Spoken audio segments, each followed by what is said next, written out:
Hello, everybody. So I am continuing my Patreon spreadsheet update series. I guess it's a series right now. I want to focus on 4 stocks that are hurt by AI, most likely, at least. That's the narrative, and I believe that narrative is true for probably 3 out of these 4 stocks. So we're going to start with the first stock, looking at the valuation of that stock. That is ServiceNow. ServiceNow is a company. I've done a full analysis of ServiceNow last year. You can go look at it for 37 minutes. I like the stock very much. The stock was much more expensive back then too. I think ServiceNow. I don't like the stock. I think the stock's expensive. I like the business. I think it's a good business. I think it's a business that's at the forefront of onboarding, servicing agents within companies. And I believe that ServiceNow will likely be able to sell these agents and make money from these agents. And also, when I look at the company, when I look at the revenue, I don't see any decline. The momentum on the revenue is still here. This company is still growing quite fast.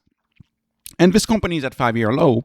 And this company is down, 60%, maybe, depending on how you look, maybe 70% from the high. So the company is way down. The stock's been sold off so much. What I don't like is the stock. I think the stock is still expensive. Now, SaaS used to be nosebleed expensive.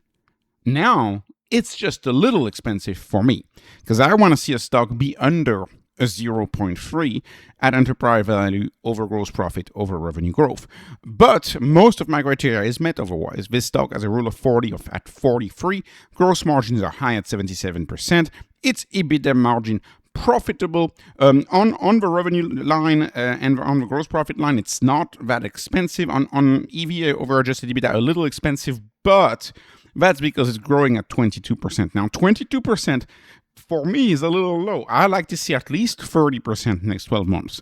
But given the quality of this company and given its positioning, I think 22% is more than acceptable. The only reason why I wouldn't jump in on ServiceNow is valuation. I still think at 0.4, we are not being compensated for the potential quote-unquote narrative risk. Keep in mind, this is a very, very unforgiving market.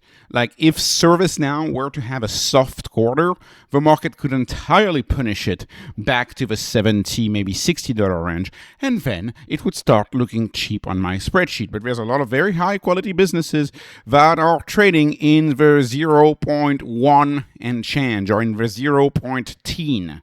Right, and so when you're trading at a 0.17 or 0.18, it's tough for me to justify buying a 0.4 when you are kind of in a battleground stock, a battleground group where a lot of people are saying, "Oh, AI is causing trouble." I don't really think AI is causing trouble for ServiceNow. And so I understand the trade. I think a lot of people are getting into ServiceNow because they look at the 200-day weekly moving average. They look at the average valuation of this stock for the past 5 years, and they compare that to the valuation of today, and they're like, it needs to mean revert. This style of investing is very close to mean reversion investing. You're hoping that it will trade back in line with what it has traded. I think that is likely to happen. I don't know, but I think it could happen for ServiceNow, especially because I don't really see much disruption from AI. Now let's talk about Salesforce. Salesforce, too, from what I understand, I don't see that much disruption from AI. The stock is also down 60%. The problem with Salesforce is it's nosebleed expensive for the growth that you get. It's only growing at 11%. So below the money supply, right? My channel is called Beat the Denominator because I want my stocks to have their top line grow faster than the money supply. And in my view, the money supply grows at about 15%. So if you don't grow the top line at 15%, you're drowning. That's the way I look at the businesses under the stock, the businesses behind the stock. So, and I'll make a similar argument for Adobe.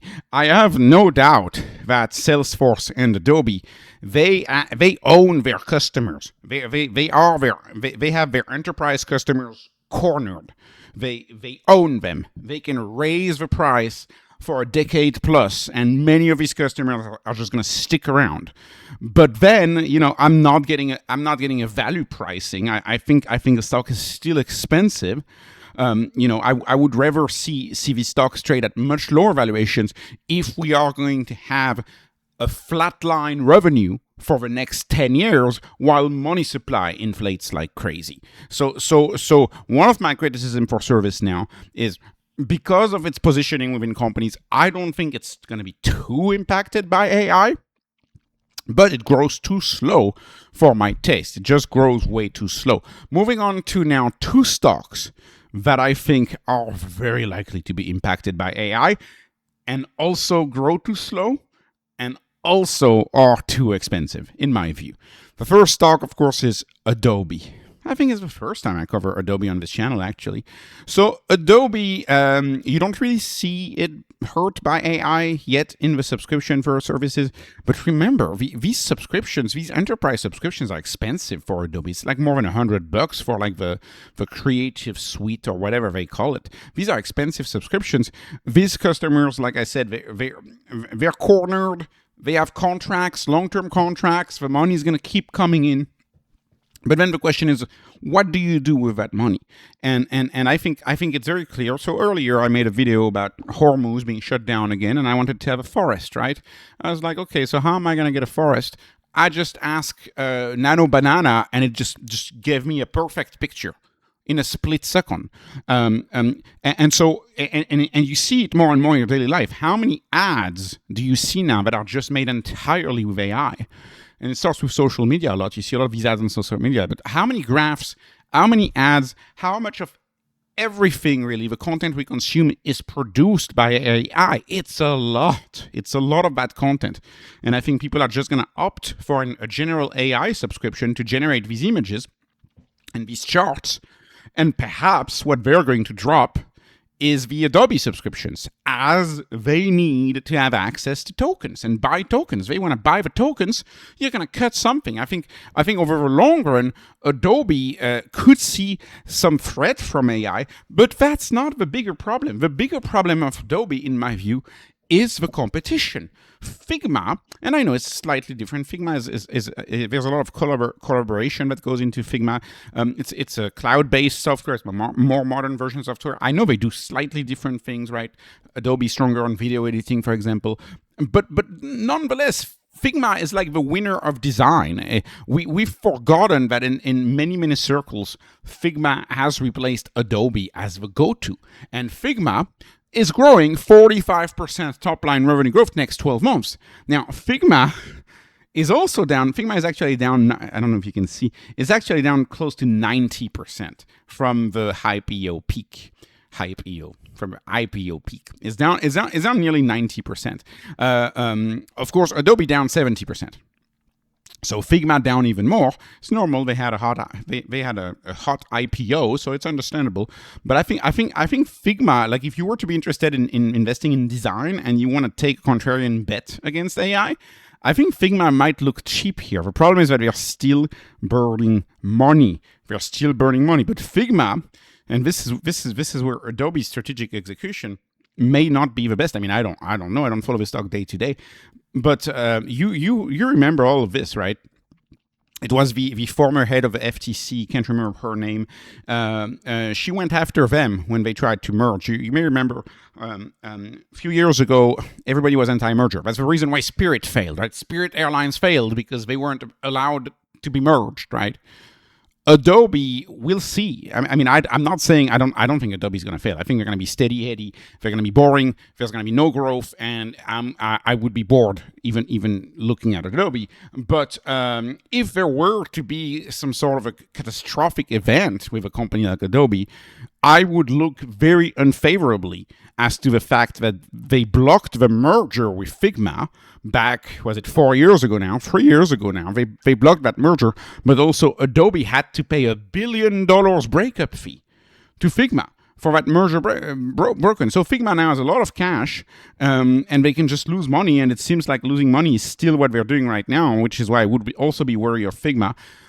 Adobe also flush with cash, but I don't like what Adobe is doing with its cash. Adobe is incinerating the cash, spending it on buybacks. And that's a big bet. If you buy back your stock and your stock is not going to do well in the future, you're essentially burning your cash flow. That's what happened to Sears and Kmart back in the early 2000s. Eddie Lampert was doing crazy buyback, spending something, I can't remember, was it $4 billion? I read about it, right? I wasn't following that too closely back then. I was too young, but I'm not that young, but I wasn't investing back then. Anyways, 5 billion, was it 5 billion or $4 billion that Eddie Lampert back in 2004 spent on buybacks instead of updating the stores and investing in the business? I'm not sure buybacks are the right thing to do for Adobe. If there is an actual threat from AI, shouldn't you take all of that money and invest it in AI? Wouldn't it have been wiser to do what Zoom did? On this channel, I like Zoom. Why do I like Zoom? Because Zoom owns a little more of 1% of Anthropic. And now Zoom's valuation can almost be entirely explained by Anthropic's valuation in the private market. So I don't like to see a buyback, or, if I am crazy, I would like to see them put that money elsewhere, maybe in a hard asset of some kind. Buybacks, if your business is actually going to be affected by AI, buybacks are, in my view, incineration of cash, and I don't like that. Now, all of what I'm saying about AI disrupting Adobe or not, the truth is I don't know, but it doesn't matter because the stock is not growing fast enough. It's too expensive for that growth. Why would I pay up so much for so little top line growth? And the last stock that, again, so this one, the revenue is as flatlined. I mean, to me, Accenture. So Accenture, right, consulting company. They, what is the business, right? A classic company wants a study on how to price a product. Accenture will send out a bunch of, Ivy League grads, and they'll do a study on how to price a product. And that price may or may not have determined in some ways. I could make a case that a lot of the customers of companies like Accenture, McKinsey, they are there because of the fact that everybody hires them. So because everybody hires them, there's a way to share information that you couldn't do otherwise. I'm not saying it's what they're doing, but it's kind of like you could ask an AI. You could do the same thing. Like you could ask an AI, what do you think my competitor would want to charge for this? Right? And you could ask that question to the AI, and maybe the AI has seen on the other side your competitor asking that same AI that question. That's why they try to make sure that you don't use an outside AI outside from your company. You should use an AI that's really locked and not connected to the outside, because you may leak strategic information. But nonetheless, this is the more educated take on Accenture. Although I don't really know too much about the business. I don't want to claim they do something they don't do. I really don't say that. What I'm saying, though, is that business is essentially charging a fortune for consulting, right? You have $300,000 PowerPoints. You have plans charged to governments for millions of dollars for essentially bullet points, for essentially PowerPoints. And to me, this is where AI can really disrupt this stuff. I think AI can really disrupt this stuff. And therefore, when I look at a company like Accenture, first of all, it doesn't have a rule of 40. Second of all, EV over GP over RG is higher than what I consider my baseline, right? 0.5, anything above 0.5, I usually don't like. It's higher than that. And you're looking at a stock that is also down 67%. So a company like Accenture, consulting, these type of companies, I definitely think they will be impacted by AI. While researching this video, and I haven't put it in my spreadsheet, but I could, it'd be interesting. I found Intuit to be quite interesting, because the market is saying that people are going to stop doing taxes, and Intuit, a company like Intuit, people are just going to stop using the software because they'll just have AI do the taxes. And I would argue there's a bigger moat in Intuit, right? Because people have done their taxes with them for decades. And so TurboTax has all of the data. And I'm not so sure people are going to go through, the transcripts, getting the information out, moving the transcripts to another provider. I'm not so sure that's straightforward. There's a lot of switching costs. So maybe Intuit would be worth analyzing here as one of the stocks that has dropped tremendously. But AI has hurt a lot of these stocks. It's crazy. Down 70% in 18 months is par for the course for all of these stocks. Think about that. Think about the disruption. You know, that's why the markets don't really see the pain. If you buy the S&P 500, you don't think there's pain in the market. If you buy companies, individual stocks, and you're a stock picker, the odds are you're seeing a lot of pain in the market. These companies used to be the best. I mean, I remember Adobe back in the day. It was considered a behemoth. They were the company that essentially pioneered SaaS and invented SaaS. Like, they were a behemoth. And now to see them down 70%, it really tells you that market, the 2020s market, is a very tough market to navigate. And that's why a lot of people who have bought indices have really come out ahead. You know, I think ServiceNow, if ServiceNow doesn't ever leg down, I will seriously be interested in ServiceNow. But for now, all of these are either too expensive or both too expensive and at risk of AI disruption.